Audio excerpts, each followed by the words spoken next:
On the world stage, US President Trump casts himself as a peacemaker, most recently by rolling out the red carpet for Russia's President Vladimir Putin. But at home, he's showing ever more autocratic tendencies.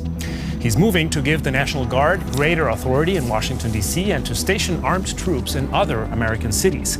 At the same time, he and his party are redrawing electoral districts to lock in power, while critics face mounting pressure or dismissal. How do these hardline domestic maneuvers square with his peace-focused diplomacy abroad? Is it a striking contradiction? On To The Point, we ask, peace abroad, troops at home. Is Trump flirting with dictatorship?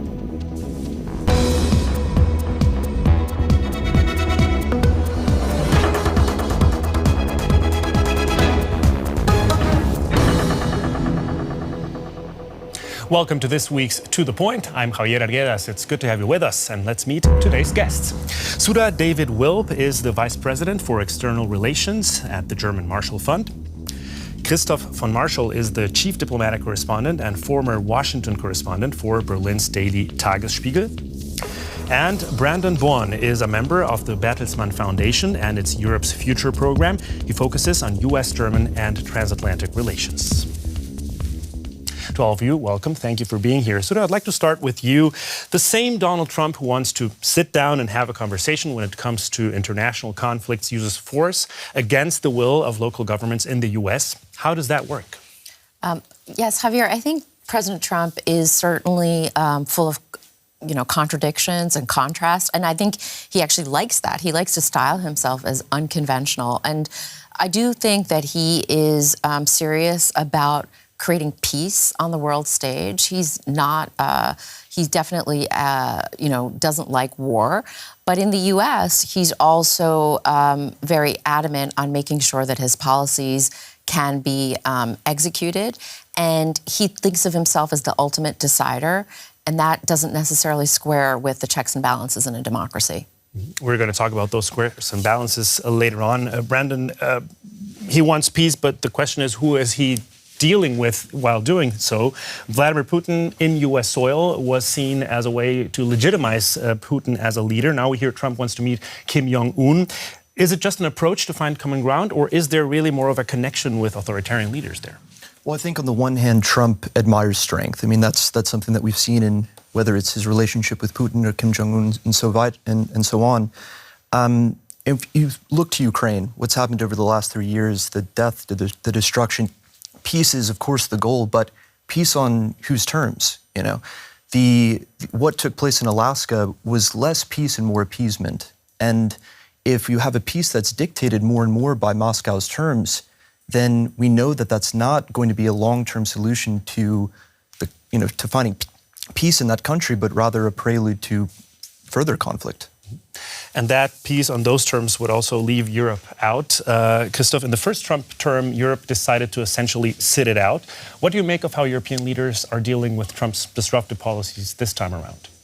They try to appease him. They try to make nice to him because there's an understanding that the second Trump term is very different from the first term.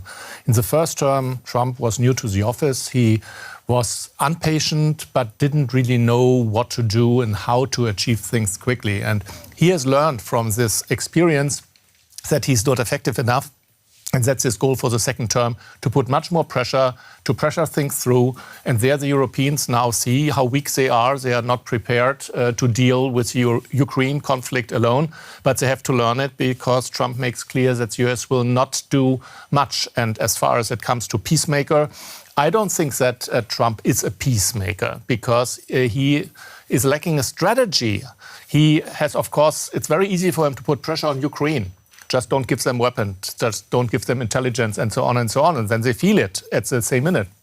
He has no real idea how he can put pressure on Putin. He is trusting his gut feelings, his impressions. He thinks he can talk Vladimir, his good friend, Vladimir, into something. And now he's learning that's it's not going that way. It's not working. And now we will see where we end up with that one. But peace is far away. All right, maybe internationally and maybe also at home. We're going to talk about these two aspects in this program. We're first going to focus on domestic policy, and then we're going to talk about foreign policy. Peace on the world stage and attack mode at home. Trump's domestic agenda is chipping away at the rule of law, dismantling checks and balances, and trampling human rights. And political opponents, they're being targeted too. Here's a few examples. Militarization. Washington, D.C. officials did not request the National Guard be deployed in the city, and the troops are now armed. Trump justifies their presence by alleging there's rampant crime. He's also issuing threats to other cities led by Democrats. I think Chicago will be our next, and then we'll help with New York. Deportations. Immigration authorities are conducting raids targeting migrants without valid papers and have been repeatedly accused of deporting people unlawfully. Election interference. At Trump's request, Republican-led Texas is redrawing electoral districts. The move is intended to secure additional seats for Republicans in next year's midterm elections. Attacks on academic freedom and universities.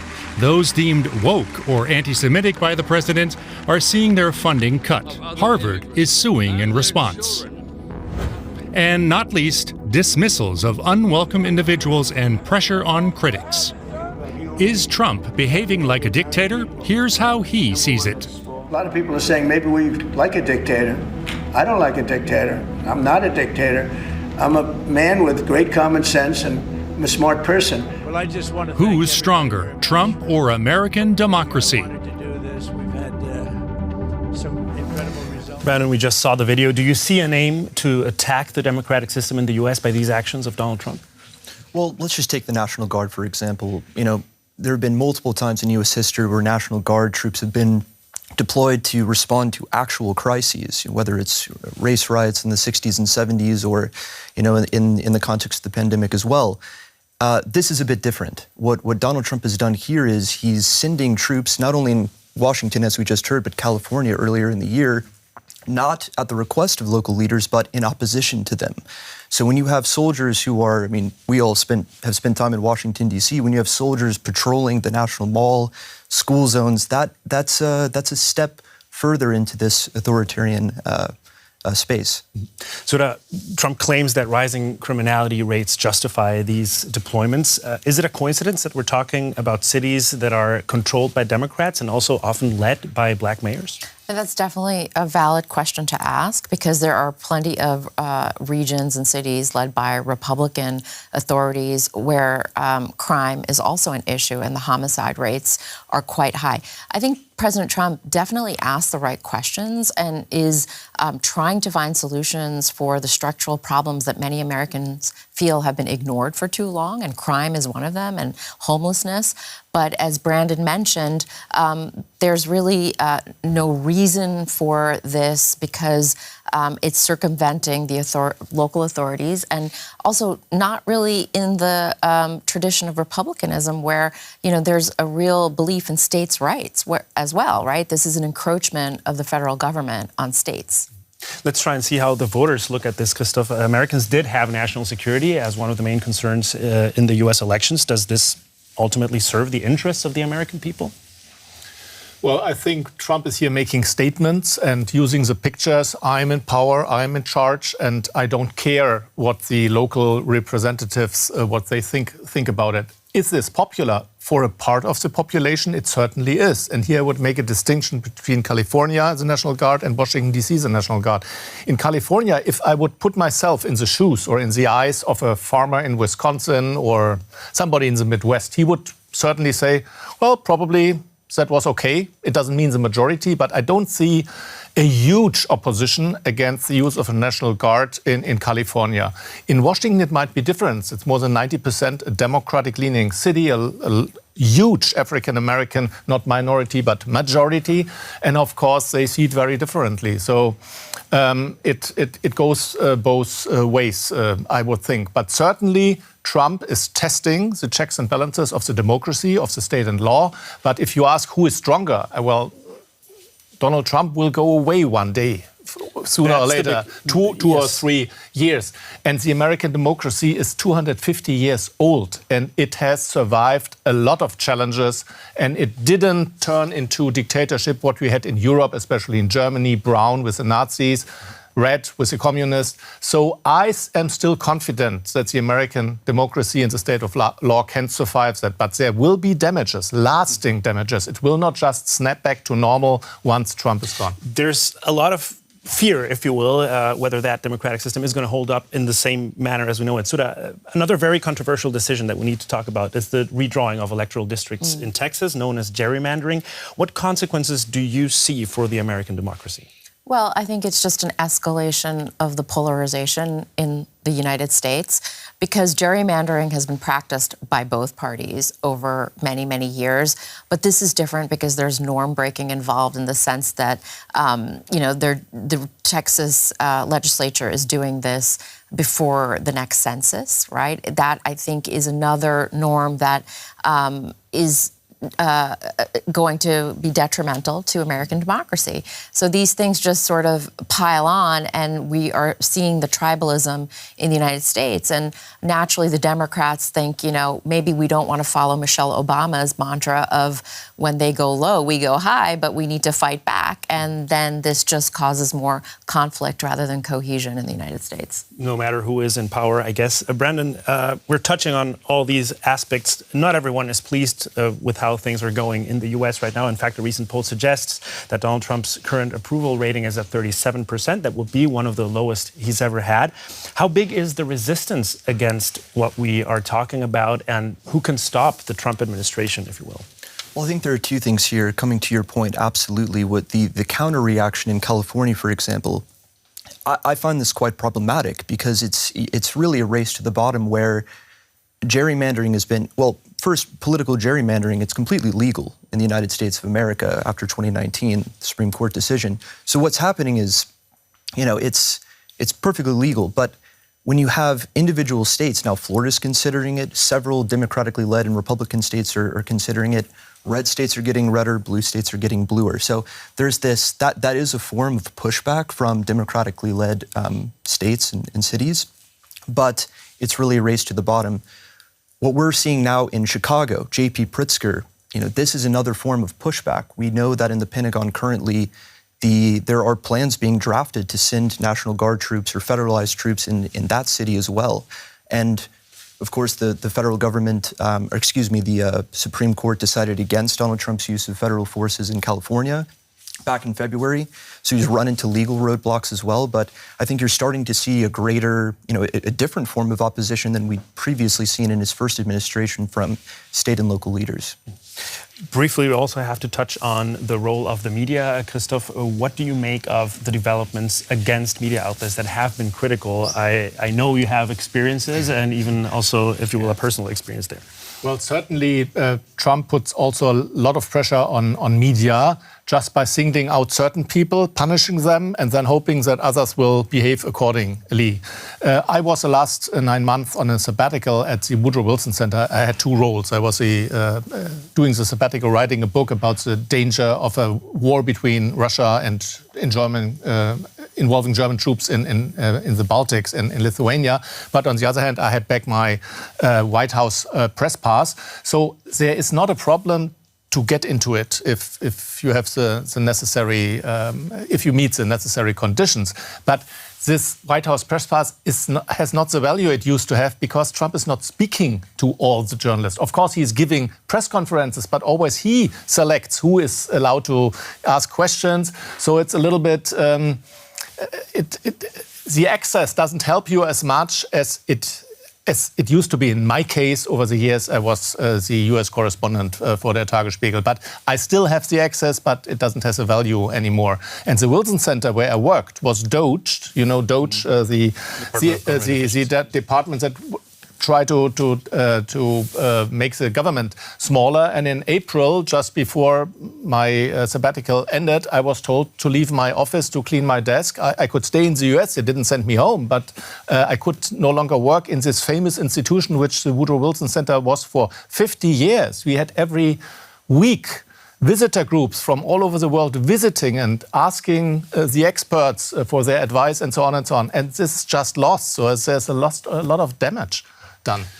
And a lot of uncertainty about how things are going to develop in the future. Let's talk about that contrast now, because in contrast to what we have discussed and all the fears that it generates, Donald Trump also sees himself as a peacemaker, and their followers call him peacemaker in chief. Donald Trump's supporters praise him as a peacekeeper, and he's made it clear he sees himself that way too. He claims to have ended war after war, pulling America back from foreign conflicts. Donald Trump presents himself as the broker of a peace deal between Armenia and Azerbaijan, two countries that have been bitter enemies for decades. But the accord was largely negotiated by the parties themselves before U.S. involvement.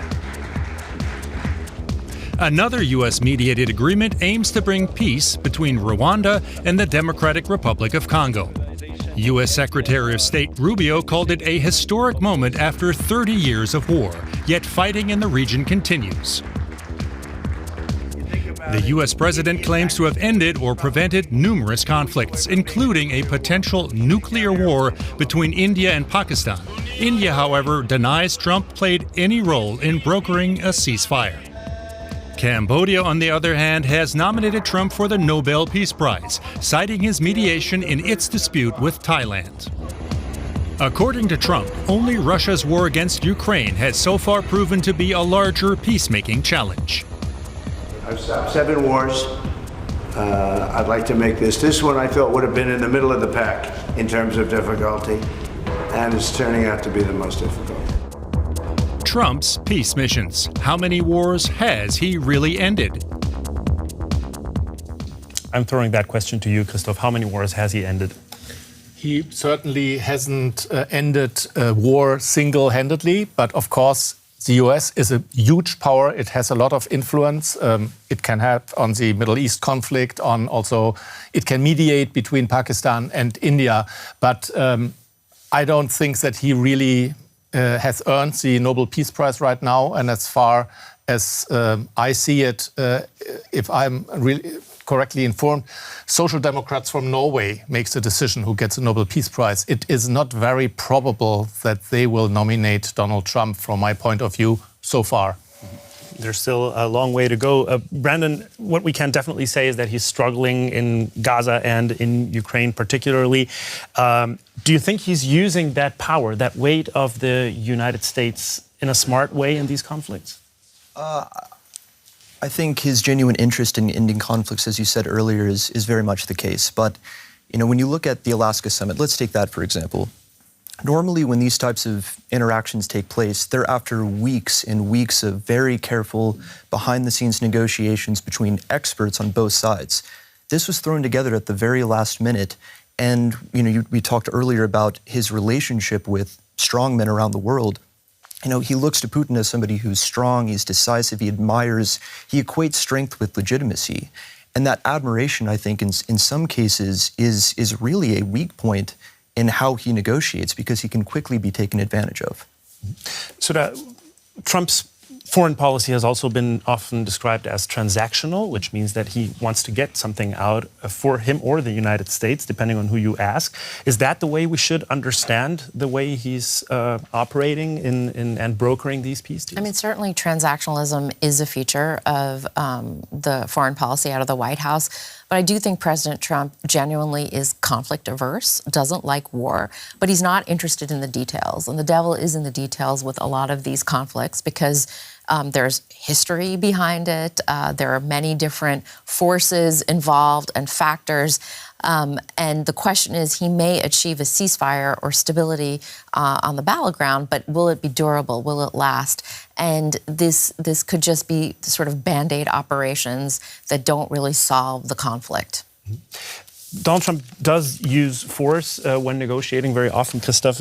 When we see the case of Venezuela, for example, we have warships at Venezuela's coast. We've seen threats against Panama, against Greenland, but he has not proceeded that way with Russia, especially using sanctions or any type of military pressure, if you will. Why do you think that is? Well, it's of course a big riddle. Everybody's asking the question, do the Russians have any material against Donald Trump? Is he dependent, that they don't publish certain things. I don't think that is still the case because he has gone through so many so-called scandals that even bad material from Russia would that much damage him. I think he is just trusting his gut feelings, and he has the wrong impressions that he has influence on Vladimir Putin, which is not the case. And there he is now learning a very hard lesson that it doesn't work that way. But it shows us that he had no strategy. He knows how to put pressure on Ukraine, and he has not a strategy that we can understand how he puts pressure on Russia. And the easiest thing would be arm Ukraine. But to such a degree that they win. I think the strategy that he does have, along with the administration, is that Europe has to play a bigger role in terms of creating a sovereign and safe Ukraine. But that would mean more, the Europeans have to just contribute more. Certainly, America has to play a role on the continent and a role in the conflict to help. But the Europeans are they're primary drivers now to end the conflict. But just to be clear, are you talking about the military role or the negotiating role? Because in the negotiations, role, I think the military role is such that, and the monetary, the financial contributions, the military role, but with U.S. assets in terms of intelligence and equipment. But it will be, again, the Europeans in the driver's seat to make sure that the structure or the security architecture of Europe is stable and peaceful. But that will take time. And I think the Americans are aware of that. It's just a matter that they want to make it clear that, look, Uncle Sam is not going to put boots on the ground for Ukraine. But how do you explain that the Europeans have been left out of crucial negotiations when it comes to Ukraine, if Europe is supposed to be in the driver's seat in other aspects? Well, this is just a matter of asymmetry when it comes to power. The Europeans are not as powerful, not as united, and President Trump thinks might is right and would rather deal with the powers that he thinks are the ones that will actually end the conflict. And Putin exactly. Putin wants only to talk to the US. He is not interested to talk to the Europeans. That is also part of the game. Definitely a crucial aspect there. Brendan, when we try and understand the logic behind the future of how Trump's foreign policy might look like, we all seem to be clear in the fact that he wants peace and he wants to be a peace broker. But what is the motivation behind it, if not his personal aim to, say, get a Nobel Peace Prize? Well, on the one hand, I think, again, there is this genuine interest in bringing peace to these conflicts. It's not in anyone's interest to have war in these regions, and we're talking about wars that, again, have taken thousands and thousands of lives. They've destroyed complete infrastructure. The economic opportunities as well is something that I think is in the back of Trump's mind as well. When you look to Ukraine, it's the critical minerals agreement that was ultimately agreed back in May. This kind of speaks going back to what was discussed earlier, the transactional nature of foreign policy. I think, going back to the American public, Americans are exhausted by endless wars. That's something that he tapped into leading into last year's election. And so finding a solution is absolutely important, but also, what are you getting out of essentially bringing peace to these regions? That's the question in the case of Ukraine. Do you think that would ultimately also benefit the United States? Bringing peace? Brokering these peace deals in a way that benefits economic interests, for example. If the US under President Trump would be able to lead the situation to a durable peace, then of course it would benefit enormously the interest, but also the status of the United States. I just doubt that is possible with the strategies or non-existing strategies of President Trump. And a short deal, which just makes, there's no shooting anymore, but not a just peace, would mean, from my point of view, for the Europeans, that Putin will go on and will start the next war earlier or later. And then we are in a shooting war. And that is a seriousness. I mean, I do think that the one thing that, Republicans in the Senate are also thinking about is that Ukraine is also a symbol for what could happen in the Indo-Pacific with Taiwan. So there are definitely Republican senators that say there is a reason for the U.S. to have an interest in making sure that Ukraine stays on the front line of democracy, because this could be something that we will see in the short term in the Indo-Pacific. Absolutely. It signals on the world stage that you can redraw borders by force. Yeah. You can benefit and there won't be enough pushback. So I agree completely. With all that we've discussed, we have time for one final question, the same for all three of you. Will Trump end up making the world a more peaceful place? I think the jury is still out. I think it's in his, I think he generally wants more peace in the world, but how he interprets it may not be good for the long-term stability of the world. Brendan?